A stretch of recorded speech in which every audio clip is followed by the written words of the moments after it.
Replenishing the Earth, Wangari Maathai, who was born in 1940 and who died in the year 2011. In fact, scientists are only now beginning to understand the vast range of services natural, social, psychological, ecological, and economic that forests perform.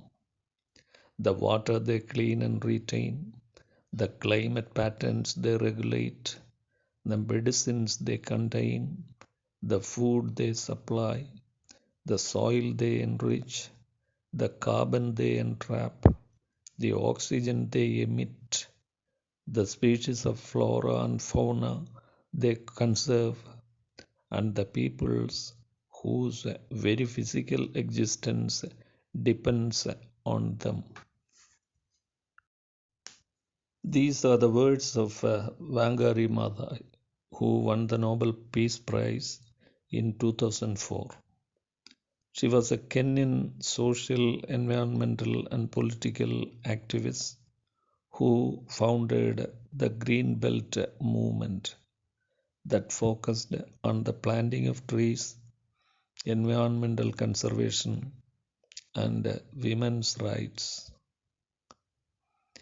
In her book, Replenishing the Earth Spiritual Values for Healing Ourselves and the World, she stresses the need of mobilizing the communities to become the resources with environmental thinking and activism to replenish the earth. Maathai founded the Green Belt movement in 1977 in response to the environmental concerns raised by rural Kenyan women. She got seed money from the United Nations Voluntary Fund for Women and paid a small stipend to the women who planted seedlings throughout the country.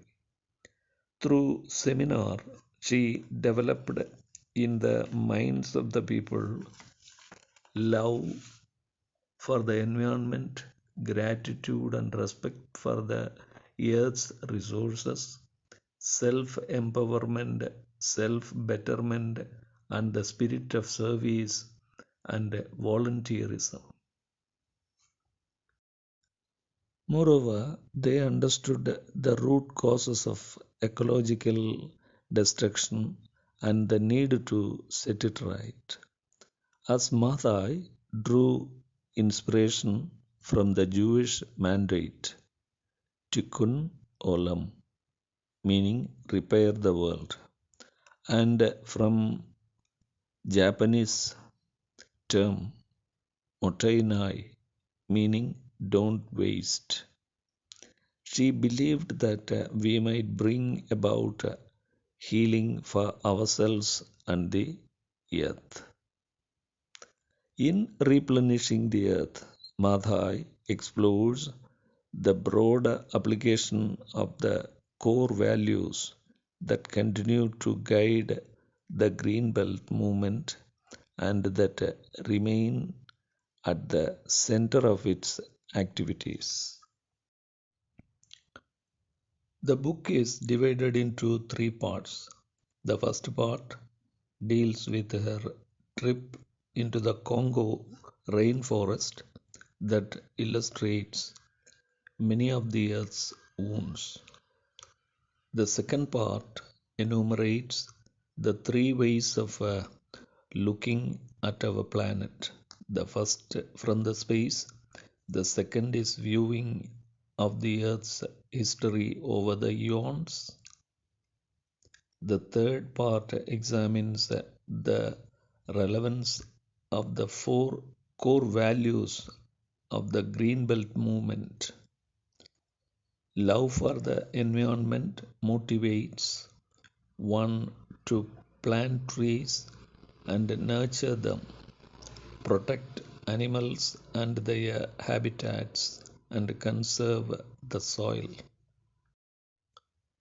Gratitude and respect for Earth's resources entails valuing all that the Earth gives us and producing Motainai of Japan.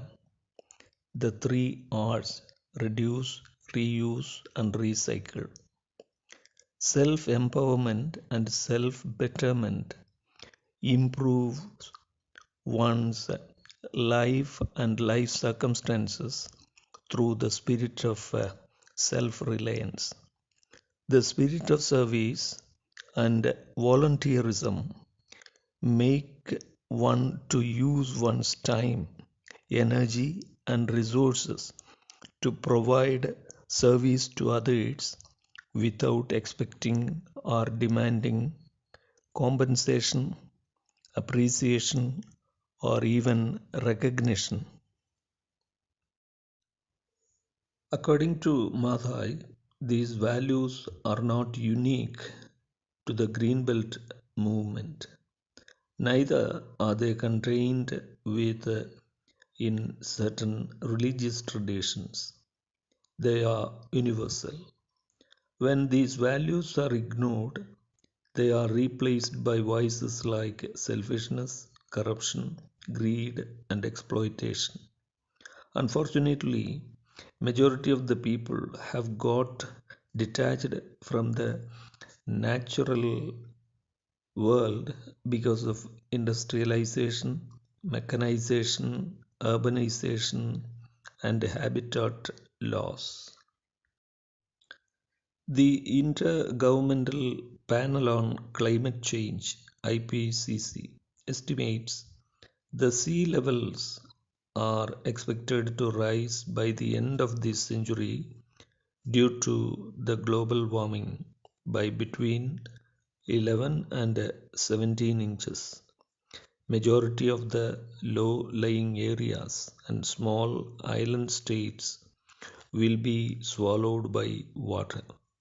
We have reached a point in the evolution of this planet where our needs and wants are outstripping the ability of the earth to provide. That is why storms, droughts, and other catastrophic weather events are becoming more frequent and more intense.